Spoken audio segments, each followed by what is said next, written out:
sending you a warm autumn welcome to the Breaking Script podcast with Lala and Nini. This is where we explore the glamour-filled world of Hallmark movies and the occasional Asian drama. Our cinematic self-care sessions bring us even more joy this fall because we get to do this together with you. So let's get this therapeutic adventure started. Welcome to the Breaking Script podcast with Lala and Nini. I'm Lala. And I'm Nini, and we are full swing into Hallmark's countdown to Christmas. The first weekend is down. There have been three Hallmark movies, and one Great American Family movie, or actually more. I don't know how many Great American Family movies have aired, but have you watched any of them so far besides the one that we reviewed? No, because Great American Family isn't in Canada. So I feel like I have to intentionally, change my VPN. Yeah. What about Hallmark ones? Have they aired? Hallmark? Yes. So we have it's called the W Network here in Canada. And it plays a new Hallmark movie every Saturday. The same ones that you get, the new ones. So it should be doing Countdown to Christmas too. So is it on the W? Are they doing Friday, Saturday, and Sunday also? We'll look into that. We should look into it, but I'm not entirely sure. We'll let you know. Be looking in the show notes. So yeah, I have to be honest. Like, if I'm not super interested, Hallmark movies are in the background when I'm doing other things. So I actually did watch Where Are You Christmas. It was a lot deeper than I thought. That was the one that's like the black and white. Yes. It was deeper, but like you're trying to make something really deep and profound, but there's not enough substance to it to make it deep. So it was like, too bad. It didn't really land. And then I watched the Stars one with Ryan Paevey. Yeah. Ooh, where they go to what is it? He works in a museum. What is it? A museum or something? A planetarium. But what's really sad is they tried to play it off like it was the Kansas City Planetarium, and it wasn't. Really? The Kansas City Planetarium. Yeah. Like the movie was based in Kansas City, quote unquote? Yes. And I was like, whoa. Then why didn't you go to Union? Like, our planetarium is connected with our kids' Science City Museum. Yeah. And it's beautiful because it's inside Union Station, as you know. And so it was really disappointing that it was like, then do it justice and actually film there because you're Hallmark in Kansas City. But it was not. Yeah. It was a very sterile environment, and I did not appreciate it. It was really weird. Yeah. So we had some feedback. Someone asked us if we made up our nicknames for the podcast. No, we did not. There are real nicknames. But Lala, was that always your nickname? It always was my nickname since my first cousin on my mom's side, who she's now 20, was born. I've always been Lala. It's just much easier to say than my real name. Exactly. And it's stuck. Aw, so she was the first one to call you Lala? Yep, she was the very first one. That's so precious. And my kids actually do call her Aunt Lala. And my nickname is really Nini, but it's like a family name. So like a lot of Taiwanese families, like the way that I grew up, I speak two dialects, Taiwanese and Mandarin. Mandarin is the main Chinese dialect. The way that I was told growing up is the more educated people speak Mandarin. But that's changing. Taiwanese are taking back their identity. Taiwanese was almost a lost language. And so I would say that Taiwanese was what I call our home language. Like there's a different feel, like it feels cozier and you feel more familiar when you're talking to someone in a Taiwanese dialect. And so that was my Taiwanese nickname. So like my family, only like really close friends. I don't even think my close friends in my adult life knew that was my nickname, but definitely when in my teenage years, like my closer friends knew that was my nickname. Yeah. And I haven't been called that in a while because it was mostly like yeah. I don't know why. After my mom passed, my dad started speaking English more to me. It was very strange process. So I haven't heard that nickname a lot because it was mostly like my mom's family that would call me that. And I had a cousin whose nickname was Mimi. So we were Mimi and Nini. Anyway. And your brother didn't call you dad. No, because he's not allowed to. So, right. I don't think we've told this story yet. So in most Asian languages, you have a different name for older sister than you do for younger sister, and a different name for older brother than you do for younger brother. And it is very disrespectful for a younger sibling to call an older sibling by their actual name. And so I refused to get on Facebook for a really, really long time. And when I finally got on Facebook, my brother texted me. He's like, I can't find you. What's your account? And he's like, oh, wait. He typed in J-I-E.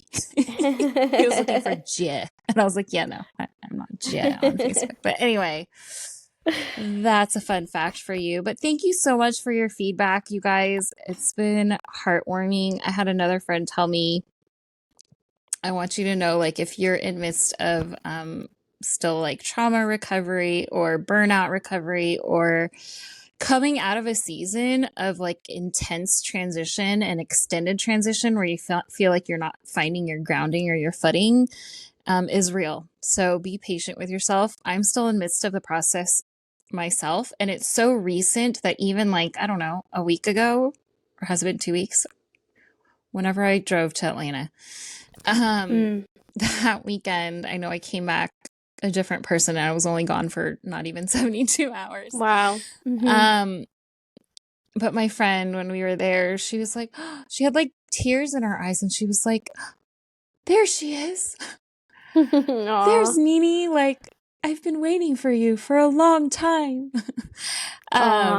So you need friends like that you're you're hearing Nini come out of a cave in real time. I've been in this cave for like 10 years. So I had a friend who listened to our feedback. She's like, I hear the life in your voice and it's giving me life. So that's what we hope for. Right, Lala?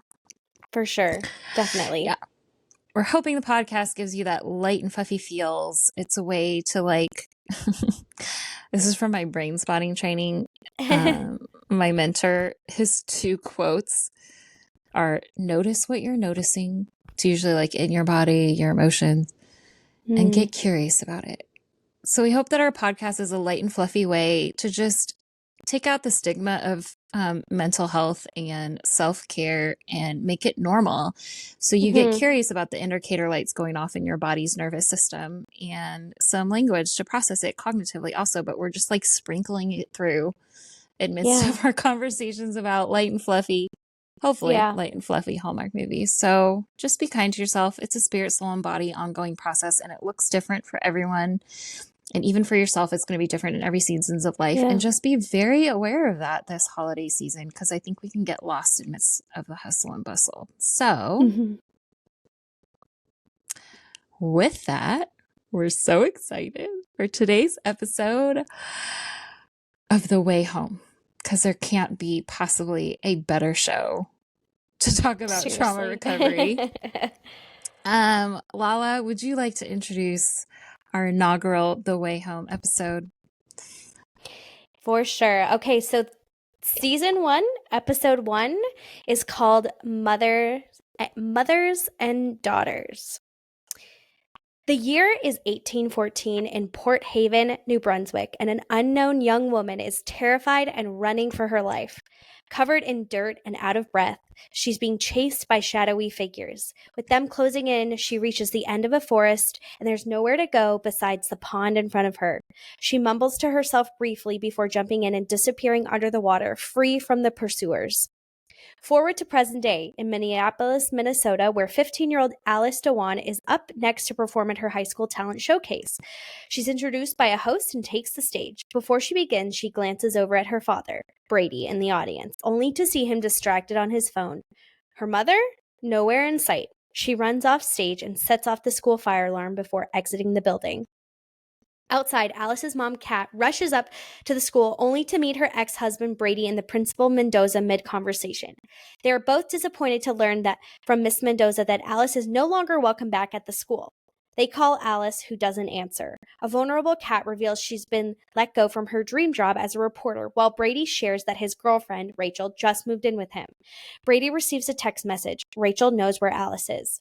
Kat and Brady arrive at Kat's house and discover Alice is throwing a party with her friends. Angrily, they kick everyone out and demand an explanation from Alice. But Brady announces he can't stay, as he's due in court in the morning. Kat attempts one more conversation with Alice about the fire alarm and house party, but Alice is still frustrated by her mom's absence from the talent show. She tells Kat that her family is a big mistake and runs upstairs. That night, Kat finds a letter in the mail from her estranged mother, Dell Landry, in Port Haven. The note ends with 2 words, "Come home." A shaken Kat needs a moment before making a direct phone call to Dell. On the car ride to Port Haven, Alice expresses to Kat that moving to the middle of nowhere is ridiculous and that she shouldn't be comfortable going because she will be forced to remember the past. Kat reassures her it's the best for them now because it's a special place. When Kat and Alice arrive, Dell briefly acknowledges Kat but goes immediately to Alice. She offers to take Alice on a tour of the farm. Kat goes inside and soaks up the nostalgia, experiencing memories of happier times. At dinner, Dell asks Alice and Kat their plans while in Port Haven. Kat admits she wants to write a book, while Alice wants to do school virtually. Dell tells her it's not a good idea. She should go to school and meet people her age. Alice reluctantly agrees and heads upstairs to her new room, which is her mother's childhood bedroom.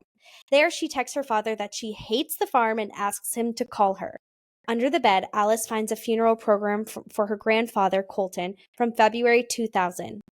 As Dell and Kat wash dishes from dinner, Kat thanks Dell for taking the first step to mend their relationship by sending the letter. Even though it was in her own handwriting, Dell denies she sent the letter and walks off. The next morning, Alice comes down for breakfast in pajamas and fluffy slippers. Dell instructs her to get dressed before breakfast, but Alice refuses. Since the dog Finn needs to be let out, Dell asks Alice to do the honors. She lets Finn out and is met with a horror of fully dressed high school kids working on the farm. They take notice of her pajamas and she is mortified. She runs back inside and questions Dell if she did that on purpose. She did, if only to teach her a lesson about getting dressed in the morning. Kat reaches out to an old contact to share a pitch for her new book idea, but the conversation goes nowhere. After her call, she hears Dell outside questioning Kat's childhood friend, Elliot Augustine. Dell wants to know if he sent the letter to Kat or not. Kat rushes over to greet him and they embrace. He shares that he also moved home a few years ago and now teaches science at a local high school. Dell leaves them to get caught up. Alice runs outside and urgently tells Kat she cannot be late for school. When Alice arrives, she feels like the center of attention amidst the whispers of the kids. She sees 2 students she saw working on the farm, Spencer and Zoe. They vow to protect her from the other kids and the rumors, including the one that she set her old school on fire. At home, Kat receives a call from Brady who wants to know how they are doing. Unhappy, Kat explains she heard his call with Alice and she's disappointed that he continues to let her down. Furthermore, he has yet to tell her about Rachel moving in with him. Kat also shares that Dell has removed the history of her brother and dad from the house. Brady encouraged her to stay strong and that he still loves her and Alice. She decides to confront Dell on the erasing of the family memories from the house. Dell insists that it was the best, that she needs to move on, and so should Kat. But Kat disagrees. Now she has nothing from the past to cling to. In science class, Alice meets Elliot, her mother's old friend. He assures her that if she ever needs anything at any time, she can come to him. Alice nods and heads out only to be met with teasing kids at the door. Embarrassed, she bolts while Elliot looks on. Back at home, Alice visits the house basement, reliving memories of her father, Colton, and brother, Jacob. She's interrupted by Dell, who informs Kat that Alice is skipping school. Kat finds Alice at a local cafe watching old video clips of herself receiving a bracelet for her 13th birthday with the inscription K plus B 1999. Kat angrily interrupts and demands she gets in the car. When they arrive at the farm, Alice expresses she never asked for a new start and she wants to go live with her dad. Kat reveals that Rachel moved in with him. Alice is crestfallen, and it's really over between her parents. She runs off into the forest that Dell told her about during their tour. She discovers the pond and removes her bracelet, angrily throwing it in. She immediately regrets her actions, but when she leans over to try and retrieve it from the pond, she falls in. Submerged underwater, she panics, trapped beneath the surface. She's soon rescued by a 15-year-old girl who introduces herself as Kat Landry. Alice is in shock. She recognizes teen Kat as her mother.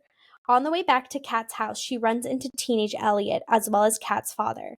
Alice recognizes him from the funeral program she discovered in her room. In the house, as Kat helps Alice find some dry clothes, Alice noticed the date on the calendar. It's 1999. And as she goes downstairs to dinner with Kat, the scene before Alice takes her breath away. Her grandmother, Dell, decades younger and very much in love with her husband, is smiling and friendly, while their son, Jacob, Kat's brother, is alive and well.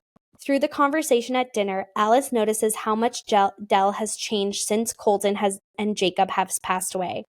After dinner, Dell insists that teen, Kat, and Colton walk Alice home. Alice declines and assures she'll get home safely by herself. Alice shares a tender moment with Jacob before hugging the teenage version of her mother goodbye. Jacob steals a Polaroid of the moment. Outside, Alice is moved by the vision of the warm and loving family she sees through the window. It's a far cry from the lonely house she left this morning. Back in the present day, it's dinner time, and Kat is frantic about Alice as she sits with Dell. Dell isn't worried. But when Kat mentions Jacob, tension flares between the mother and daughter. Kat already regrets coming back to Port Haven. Kat calls Alice and leaves a voicemail pleading for her to come back home. Defeated, Kat goes to Jacob's room. In a tin box she found in the cellar, she finds a collection of Polaroids. One of them is the photo of Kat and Alice, whose image is blurred, just out of focus. Kat stares intently at the picture, only to be distracted by a notification from Elliot. He texts her to tell her not to worry about Alice. She'll find her way home. Back in 1999, Alice heads over to teen Elliot's house. She calls him the favor that he offered up to her earlier that day, that he would help her anytime, any place. While teen Elliot is confused in the present day, adult Elliot is not. He stands in the moonlight at the pond, looking on the water. Kat's call interrupts him. She questions him about his text message. He reassures her again that he is positive Alice will find her way home. And that is episode 1. Love it. You guys can actually follow along. That is a synopsis that is at thehallmarkchannel.com. It's very rare that they have huge synopses like this for their shows. Yeah. So all the other summaries I want you to know are written by Lala and Nini themselves. This one we decided to take a break and use because they're very well written. They are. And our segments will be different for the way home. So we're just doing an overall rating. And instead of what's love got to do with it, and don't go chasing waterfalls, and I grew oi with the poodles already, and Jayo fighting happily ever after, we have 4 different segments for you today. We have Home Sweet Home, which is the same thing. It's glimmers, what we love, and we'll break down the romantic and family relationships in each episode. And that's when we'll introduce new characters, because there are new characters that may pop up in new episodes. Then Surprising Detours, which is where we'll talk about surprises of plot twists that we're surprised by, along with unhealthy behaviors or coping mechanisms. And does the Omo Omo Nardar come out? Yes. And then it's the dead ends. Instead of oi with the poodles, it's dead ends of what we didn't like. I am going to predict that this isn't going to be as big of a segment in these episodes. And the way we see it is a new segment. It's theories, alternatives. This one's going to be so much fun when we watch season 2, like 1 week at a time, because at this point, Lala and Nini have seen the entire season 1. So I'm interested to see what theories our audience comes up with if you haven't seen all of them together. But anyway, those are our 4 segments. Let's go ahead and jump into the ratings. What did you think of this episode, Lala? I mean, it's a 10. I was hooked I was hooked from episode 1. Yeah. 100%. I think my jaw was on the floor when I saw this first episode. Like, wait, what network am I on? Like, is this a Hallmark I know. movie?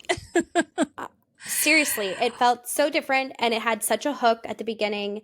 It starts with a mystery, and I don't want to give any more than that away. I know. But it's really good. Let's just jump into it. Let's just go into the Home Sweet Home, because the writing and the vibe, the artistic cinematography is a huge part of my glimmers. Like, I love all their montages and how artistically they film, but it makes sense and it's not overly abstract. Because you know how like artistic can get really like, whoa, what is happening? I'm not following. But there's so many little nuances. Like, it's so much fun to actually go back and watch a second time and a third time, because it's like you pick up more details and how brilliantly like all the Easter eggs, even like, anyway. Right? Yeah. It's so It's true. a huge glimmer for me. Yeah, I loved everything. And I loved that it's set in New Brunswick. I feel like it's very interesting to film a show that's actually set in Canada. You know, so many times movies are filmed in Canada, but they're portrayed to be somewhere else, like in New York or Chicago or something else. But I loved that it was actually Canadian, and it's actually filmed in Uxbridge, Ontario, which is a couple of hours away from where I live. And I loved that it was. But I just overall think it's great that, you know, it's celebrating Canada. I think that's huge. Have you ever actually been to New Brunswick? No. Like I've said, I have seen more of America than I have seen of Canada. I think I've only been to like 3 provinces out of, you know, we don't have a lot, but I've been to almost all the United States. That's so funny. I love it. Yeah. Another thing for me that I absolutely just loved is I thought they did a phenomenal job casting. I mean, Andie MacDowell, like, how did they get her? She was so good. I know. She's incredibly talented. And the woman that played Kat, is it Chyler? That's a good question. Chyler Leigh. And I just have to say, Sadie Laflamme-Snow is from Toronto, obviously. Yes. She plays Alice. The 3 of those women are just an incredible trio. Like, yes, they do such an amazing job. Yeah, their casting was immaculate. Like, I think, and I'll try to link the in the show notes below, but if you don't want spoiler alerts, don't listen to it. But the Deck the Hallmark podcast actually interviewed the writers. Wow. And they actually wrote, like, with Andie MacDowell in mind for this role. Like, they knew they wanted Andie MacDowell, because, like, who else could play that? Made for her. Yeah. Totally. Literally made for her, I guess. And I love, the other thing that gives me glimmers is how much 90s music is in this show.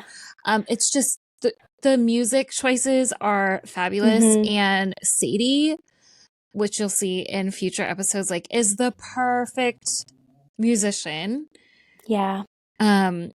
For this. Like, I love that there's a quote that Andie Dell tells her granddaughter, like, once a singer, always a singer. And that feel of like how this family and generations of musicians have been a part of it, and the land's been in the family for generations. Like, the idea of having an established place where like kids and grandkids can come back to visit is such like all the feels for me.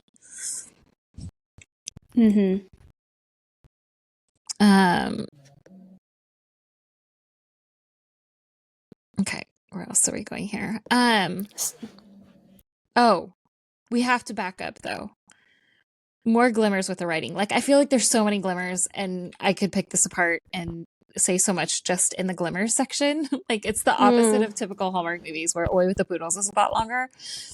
The fact that your cold open starts with suspense and all they're saying is stop the witch, and there's immediately a different vibe, like, with no explanation. And then the rest of the episode keeps you on your toes so much, you totally even forget about the 1800s. It doesn't even matter. I was just going to say that. I actually completely forgot about that until some point. I'm not gonna say anything, but you are so right. I never revisited that in my mind once. Like, that's how good it is that it makes you forget. Yes. And that they don't need the explanation. Like, they show you, and they, instead of tell you, they show you, and they just let your mind. It's like, it's such brilliant writing. I love even the same thing with like a lot of the montage flashbacks where it's like, it's just enough. It's like not too hot, not too cold, just right. Like so much is implied. And if you go back and watch it a second time, you see even more. And that's going to be fun in future episodes when we get to theories. But for episode 1, just setting up, like, I promise you, we are not overselling this. No. Get Hallmark movies now to watch this without the commercials. I promise you it's worth it. And prepare with us for January 15th when season 2 comes out. If you've been listening to our ratings on all the other movies, you know how harsh we can be. So it's like true. It is that good. It's so true. And I got my whole family onto this show. That's the thing. So right when like we were starting our podcast, Lala had come to visit in Kansas City and she brought her cousins, and we had my 4 younger kids and her cousins watching it, and they drove all the way home to Canada and had more family members joining their way home watch party. Seriously. It's for real. Our love is for real. Do you have anything else that you want to mention? No, that was it. That was it for me. Because we're going to describe more about the family relationships later. And I think we'll get to it here in Surprising Detours, where we talk about what surprised us and unhealthy behaviors or coping mechanisms here. Where do you want to begin? Oh, okay. Well, I'll start with the pond. I think that using the pond was so creative. Like, I think about other movies and the idea of like time traveling, and I'm so thankful they didn't choose to just have some type of portal open up in the middle of the woods. Yes. You know, like I just thought that they used something that's believable and real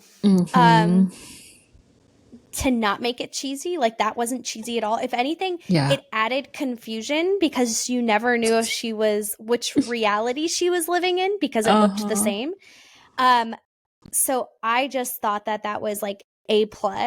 I also just love the fact that Alice got to go back in time and see her mom as a teen and meet her grandfather and uncle.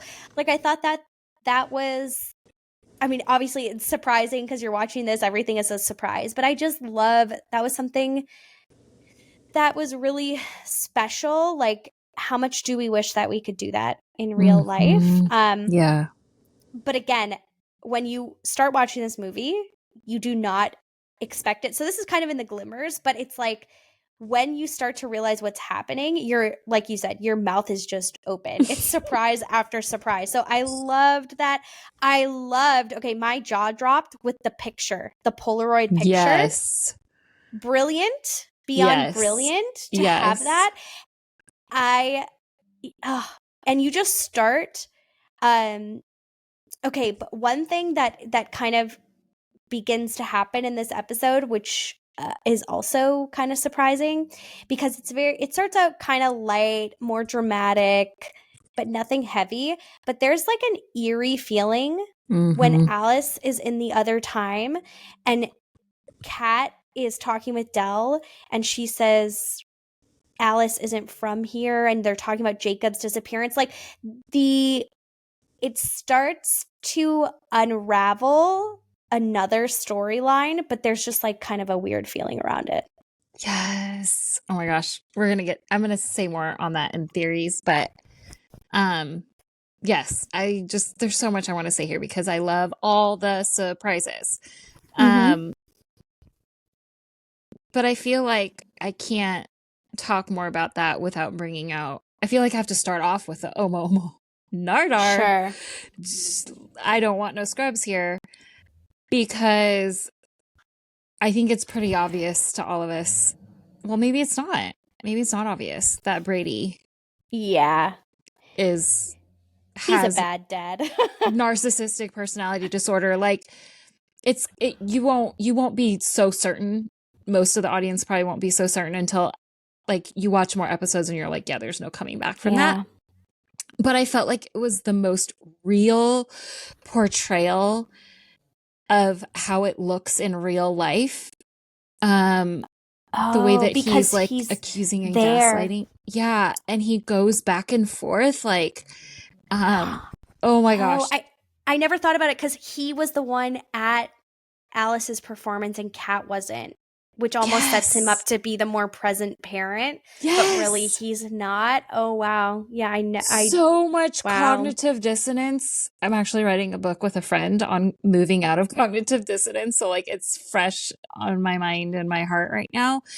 When you're in that place, because, okay, even without divorcing a narcissist, like, you don't just fall out of love overnight. Like, there's some serious, like, you should have some healthy soul ties with the person that you're married to, and it doesn't just disappear overnight, even though there's hurt and you're deciding to part. Yeah. Like, it's hard. There are feelings, like, and as a healthy human being, you also want to have care for another human being. But where's those boundaries where it's like you don't become strangers overnight? So, and in a case where there's an unhealthy, the part where, even like the first phone call where he says, like, how could you not know certain thing about Alice? And the mom's like, are you kidding me? Like, that accusation of, like, she's a teenager. Why would you be accusing me of not knowing? Like, clearly he doesn't know. You know, like, there's so much gaslighting happening. And the fact that even in the same moment where he's saying, giving an excuse for why he hasn't told his daughter yet that his girlfriend moved in, and he's saying that actually he's doing it in solidarity with Kat. Like, obviously we can't see into him and confirm, like, his actual motivations and if it was truly malignant, but that is, like, classic gaslighting right there. Like, oh no, I'm doing it for you. Like, and then he shows this level of empathy, which covert narcissists do have a level of cognitive empathy. Like, narcissists are lacking empathy, but they can fake it so well. They could put it on and act it. And it's confusing when you're in the midst of that cognitive dissonance, like, oh, but it seems like he still cares. Like, he actually says that. It is, man. And this type of situation can apply to divorce or even be mindful over the holidays. Like, this kind of situation and feelings and emotions can be present even with an estranged family member or a toxic family member. Like, be patient with yourself. But man, it was real for me when I was watching this. Like, oh, this is triggering all kinds of things for me to get curious about. Even in just the previews, I was like, oh, I don't know if I want to watch that. Because it was like, what if you could meet your family before the trauma happened? And that was even that language was real for me, because in therapy sessions, I definitely have a very specific moment in time that I call pre-trauma and post-trauma.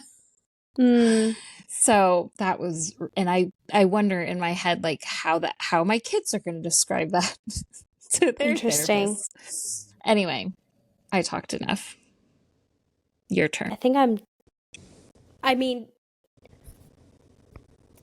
we can only, I guess, kind of at this point, just talk about, aside from Brady, I mean, clearly Kat and her mother have a strained relationship. And in the first episode, you're not really sure why. Things begin to get unpacked. I think at the beginning, it really seems like, Dell is kind of a cold mother. It kind of, and her and Kat have a very cold relationship. Obviously, again, that gets unpacked later on. But other than that, I mean, the dynamic, you're just kind of going through the motions of this family dynamic because we're learning so much about them. So there's nothing really too much that I can say, except for the fact that Kat hasn't seen Elliot in all these years. That was her best friend, and she's very touchy-feely with him. It's true. I mean, 20 years, or I don't know how many years you haven't seen your best friend. I don't know. It just seemed a little strange.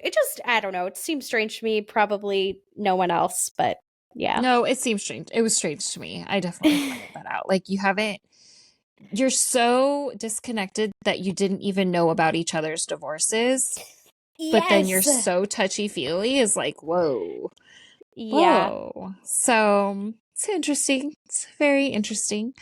And it's the same thing. And obviously we're going to continue to talk about another episode, so we won't get too much into it. But I do love seeing the juxtapositions of the grandmother and the mother's Yeah. relationship, and then the mother and the Mother daughter's and the relationship, and yes. how things progress in different generations of Mhm. like, because it's very real. Yeah. Like older generations didn't get to express themselves as much. So even though they want to, it's really hard to communicate. And it's still hard for our Yeah. generations to communicate, but we have so much more access to tools and it's more common now.